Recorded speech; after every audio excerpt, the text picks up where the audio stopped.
The strange but true story featured on this podcast contains details some people may find unsettling. Listener discretion is advised.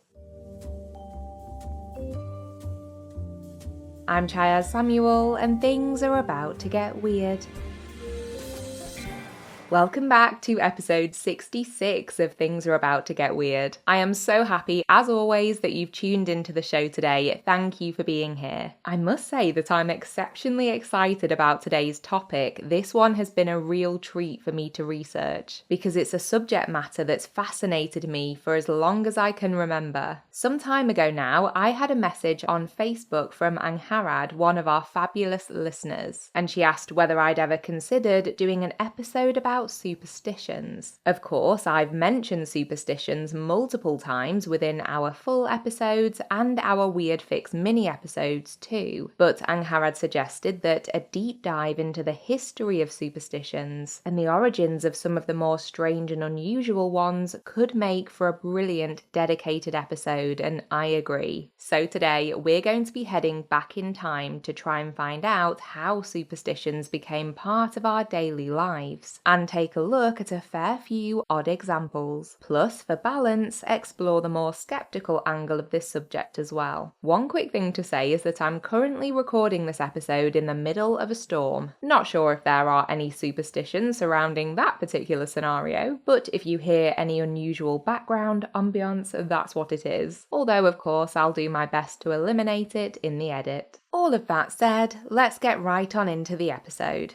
If I had to guess, I would say that at one time or another, most of us will have probably entered into some kind of ritual that's based in superstition. Touching or knocking on wood after speaking about something so as not to tempt fate. Waiting until you're outside to open your umbrella. Crossing your fingers. Never ever walking under a ladder. And if you're like me, certainly never putting your new shoes on a table. I could spend the entire episode simply listing out the thousands of little things that many of us do, often without really thinking about it all that much, all because someone once told us that the action, or lack of it, could have a cosmic consequence, more often than not in the form of either good luck or bad luck. I'll be the first to hold my hands up and say that I adhere to many of these things all the time, and have done since I was a kid. I remember spending hours trying to find a 4-leaf clover as a child, which I never did, but I remain hopeful of. And I make sure that the first words I say on the first day of the month are always white rabbit. I do this without fail. I can't remember the last time I didn't do it.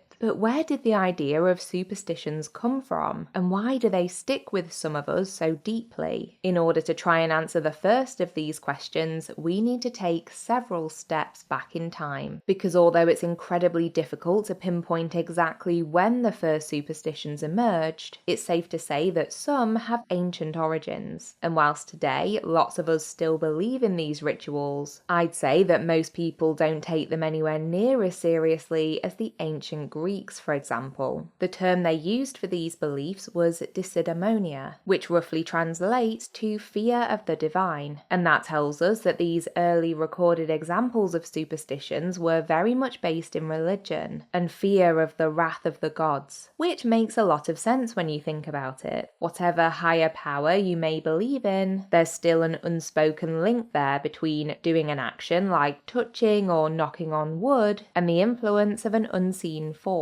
Anyway, back to ancient Greece. A key belief that spanned the centuries during this period was that the living and the dead had the power to send negative energy and bad luck between each other. For those who were still living, this could be directed towards someone who had wronged them in some way. But for the dead, they believed that if someone hadn't received a proper burial with the appropriate level of respect shown, then they could exact revenge from beyond the grave. So in order to protect against this, many people would wear or carry amulets to ward off this evil. In ancient Greece, this could often take the form of a statue of a small crouching figure, which was a popular motif, and there are examples of this that date back even further to between the Neolithic and Bronze Ages. One example that we still see today that encapsulates this similar idea is the evil eye symbol. I personally have a Turkish evil eye protection amulet amulet known as a nazar hanging in my house. It was given to me as a gift on one of my visits to Turkey. And as it turns out, the idea of having physical things as these tangible symbols of a certain superstition isn't the only example of the belief that originated in ancient times. The practice of throwing salt over your shoulder, also to help ward off evil spirits, is thought to have originated in ancient Rome, and once again there's a big religious tie with this one. In Leonardo da Vinci's painting The Last Supper, Judas Iscariot is depicted as though he has spilled salt on the table. Now, of course, Judas is one of the most famous traitors of all time, so this idea of spilt salt was then associated with being a bad thing. However, by then throwing it back over your shoulder, you could use it to blind the devil who was looming behind you, specifically your left shoulder, as another belief at the time was that that was the side where the devil would reside. It's important to say that others argue that the thought of spilling salt was considered unlucky purely because of the price of it during this period in history, and that it indicated that further bad fortune was coming your way. By throwing it over your shoulder,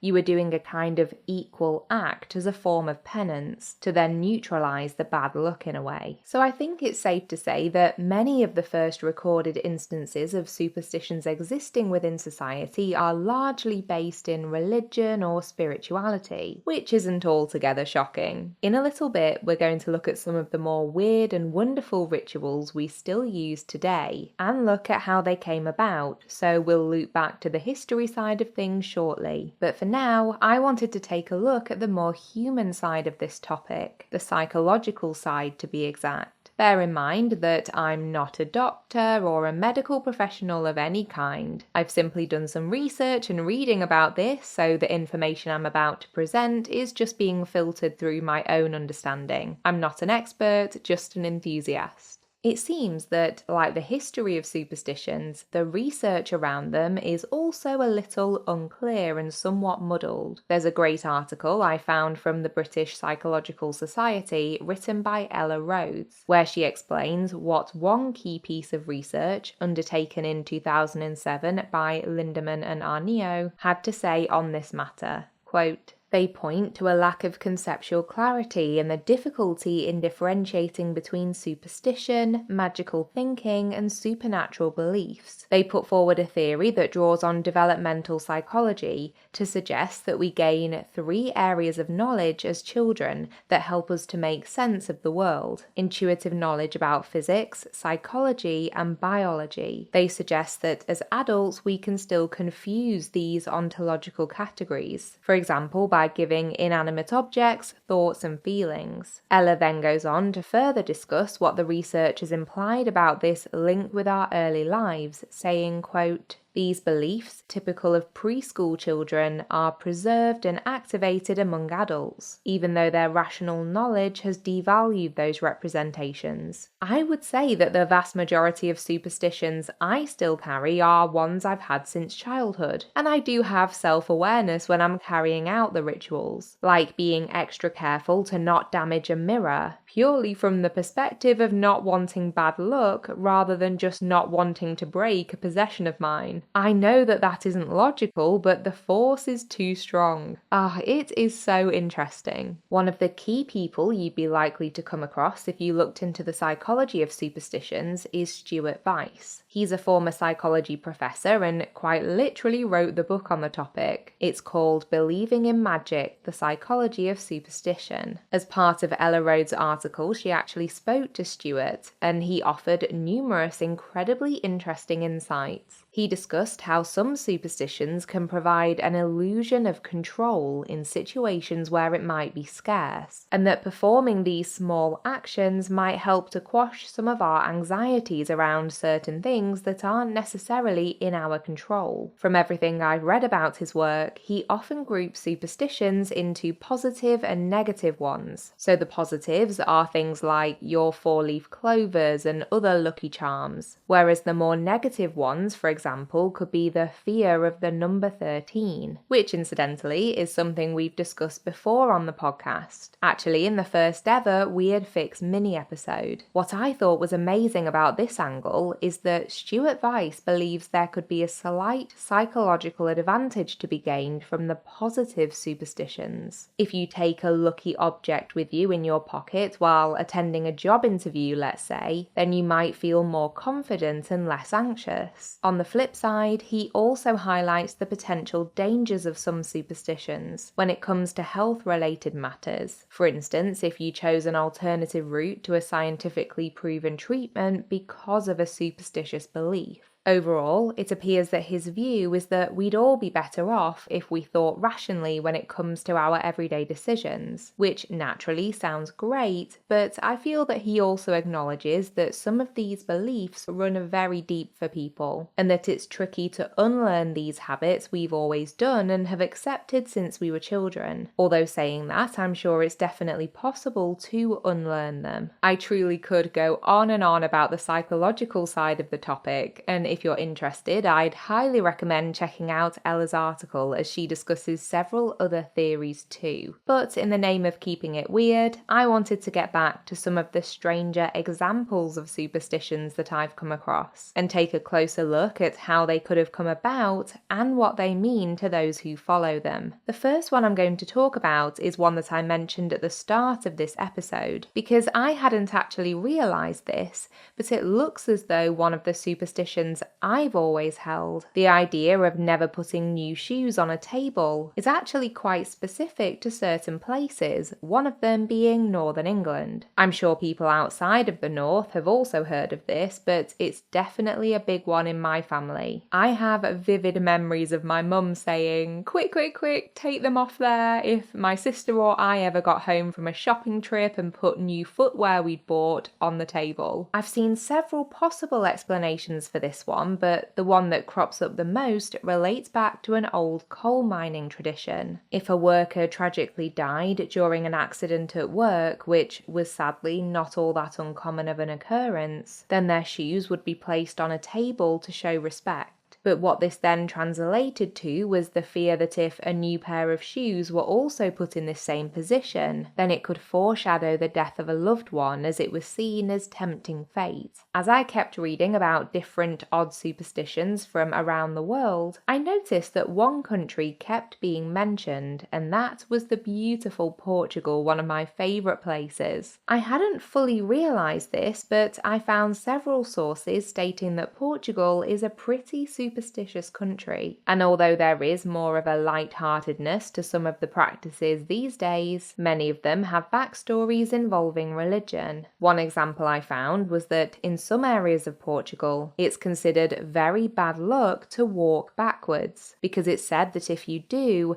you're showing or teaching the devil the path you're on, the path you're walking. I found this one really interesting, as the action of walking backwards isn't an everyday occurrence for most people, so it's fascinating to know that there's this taboo around it. On the flip side, and if you're a fellow clumsy person like me, this will be good for you to know. In Portugal, it's actually considered good luck if you accidentally spill wine on the table, and is thought to bring positive things to those sitting around it. I'll be sure to keep this one in mind the next time this inevitably happens to me, and I'll definitely let everyone that's with me know that I've actually just blessed them with a spot of good fortune. Better to focus on that than the wasted wine anyway. That's my kind of positive thinking. I then read about one superstition from Japan that felt a bit spooky to me, and it's to do with graveyards. So naturally, I was intrigued. In Japanese, the word for thumb translates into English as parent finger, and this plays into a ritual performed by some people in Japan. It's not unusual to see people tucking their thumbs into their palms, hiding them from view when walking past a graveyard or even a funeral. The idea behind this is that it will act as a form of protection for the person's parents, which is very sweet. And I couldn't do an episode about superstitions without mentioning those who work at sea. It's well known that sailors and fishermen have long held numerous superstitious beliefs, which centre around keeping bad luck quite literally at bay, which is unsurprising given how perilous their work can be. But one that I thought was particularly unusual and that I'd never heard about before is that many of those whose job it is to go out fishing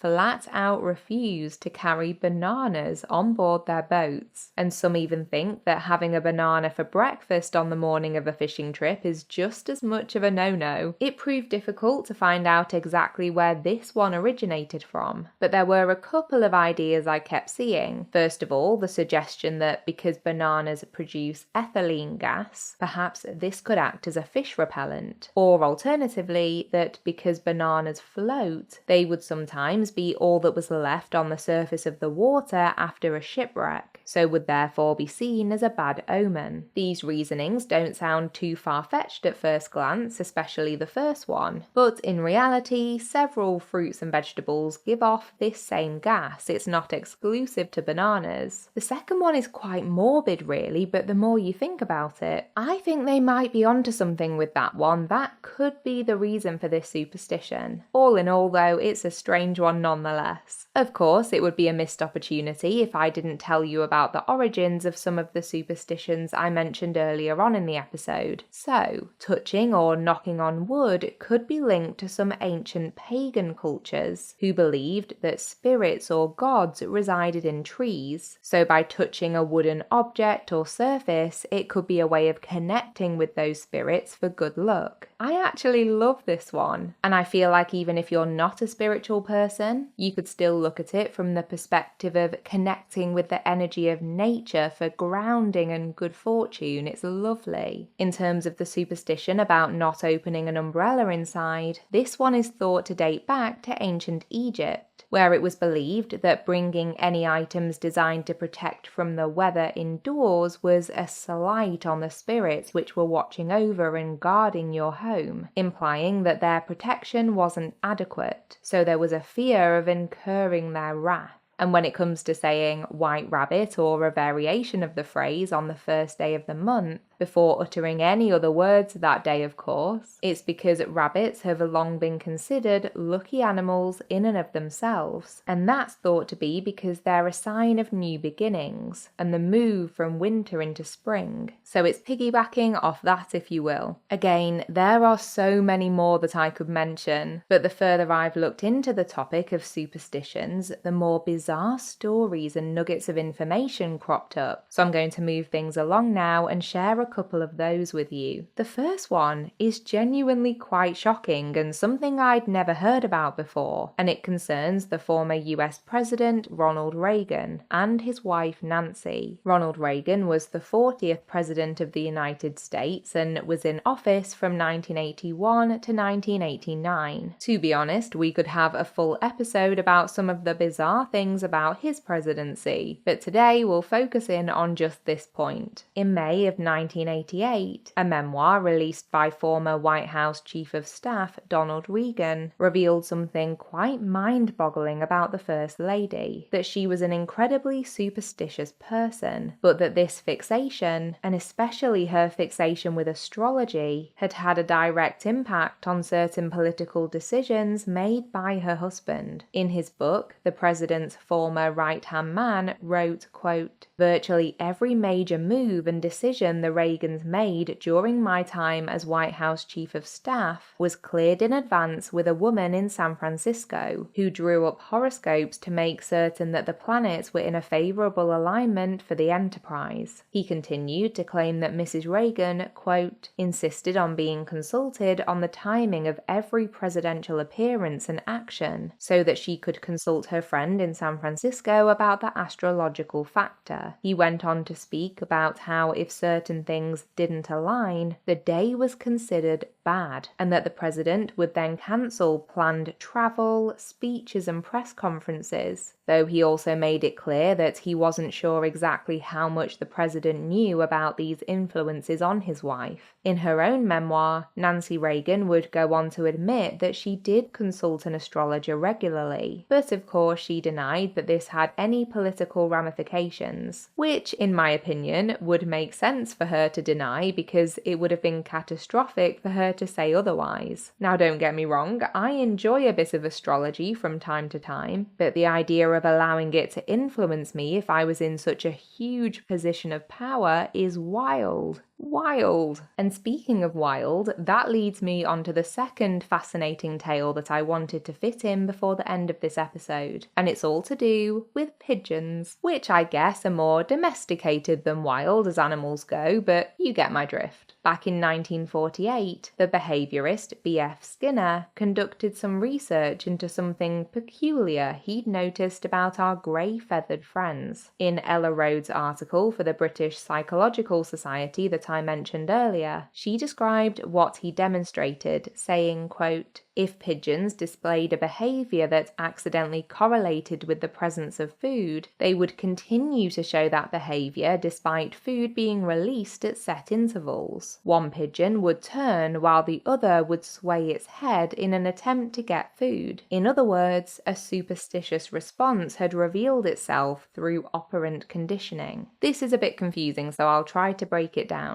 The way I interpret this is that it's similar to the rituals some of us might perform when watching our favourite sport. This isn't a perfect analogy, it doesn't correlate with the pigeon experiment exactly, but stick with me for a moment. So I am a huge Formula One fan. I'm not sure if I've mentioned that before. And at the start of every race, when the cars are lined up on the grid and they're waiting for the lights to go out, I always mutter the same little phrase under my breath for good luck, because I hate seeing crashes and they're fairly common at the first corner after a race begins. Now, whether I say this phrase or not does not affect the outcome. I've said it and there have been no crashes, and I've said it and there have been horrible crashes, but I continue to do it regardless. In a way, there's a similar story here with the pigeons. In the experiment, they were fed at regular intervals no matter what, but just before the food was due to be dispensed, they would perform the same movements, the same rituals, which Skinner interpreted as a pigeon's version of a good luck ritual. Now, an obvious difference here is that the pigeons couldn't have understood that they were part of an experiment, or that their actions didn't have any correlation with their food arriving, whereas I logically know that me repeating my mantra doesn't affect the F1 race start in any way whatsoever, but still, we continue to act on these superstitious urges. I wanted to end today with a couple of my own thoughts on the topic of superstitions, because this is one area of the strange and unusual that I have a bit of an odd relationship with. Unlike ghosts, for example, where I am a believer and have had paranormal encounters, when it comes to superstitions, I would say that I'm more of an enthusiast than a believer. Do I avoid putting new shoes on a table at all costs?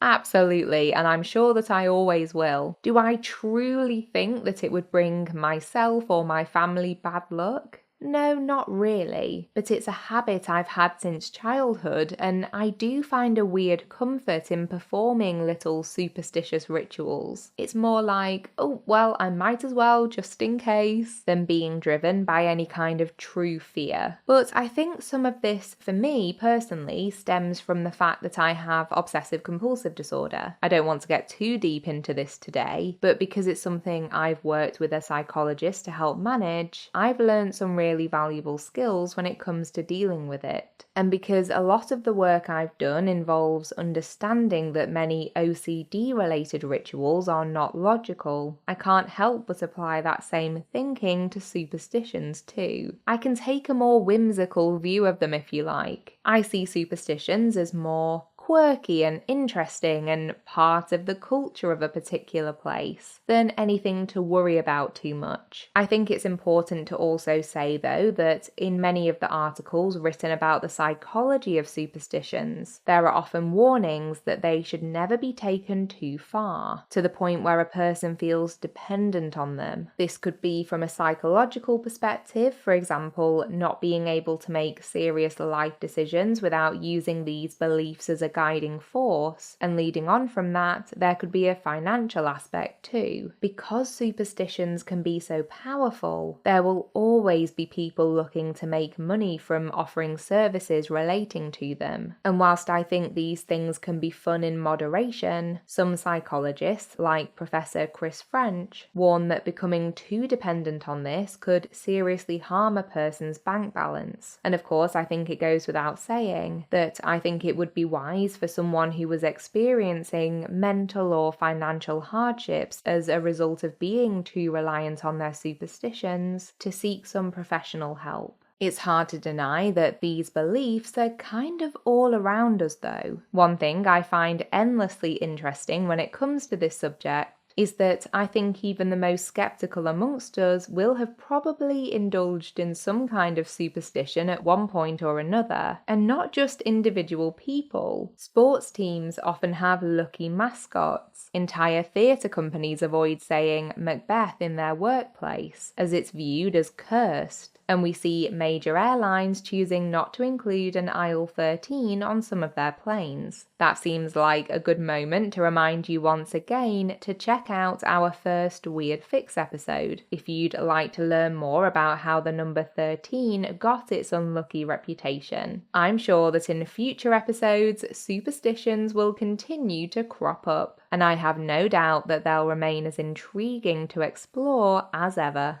Touch wood.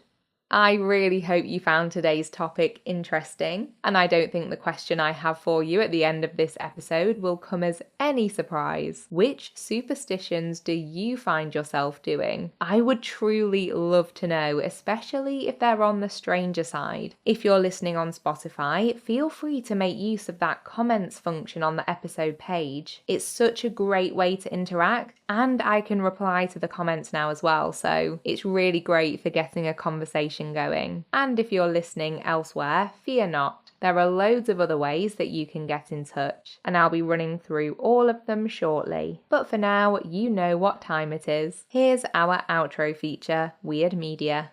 I have a documentary recommendation for you today in Weird Media, and the reason I think it fits so well into this feature is because it's about one of the ultimate strange but true topics in our world today, and something I find myself feeling concerned about every day of my life. It's called Buy Now, The Shopping Conspiracy. I watched it on Netflix a few weeks back, and although it deals with a topic I already know a lot about, it had a huge impact on me nonetheless. The documentary deals with two things really: the enormous overconsumption of consumer goods and how companies encourage shoppers to overconsume. I think this entire subject really gets under my skin for a couple of reasons. First of all, I've always been very conscious about the topic of waste. I hate throwing things into the bin and will always do everything I can to recycle or make sure things go to a new home if possible, rather than to landfill. Then kind of on the other side to this, as well as being a presenter, I've also worked as a freelance social media creator for brands since the inception of social media, so I have been involved in marketing products. And whilst thankfully the majority of my work has been with brands who sell essential products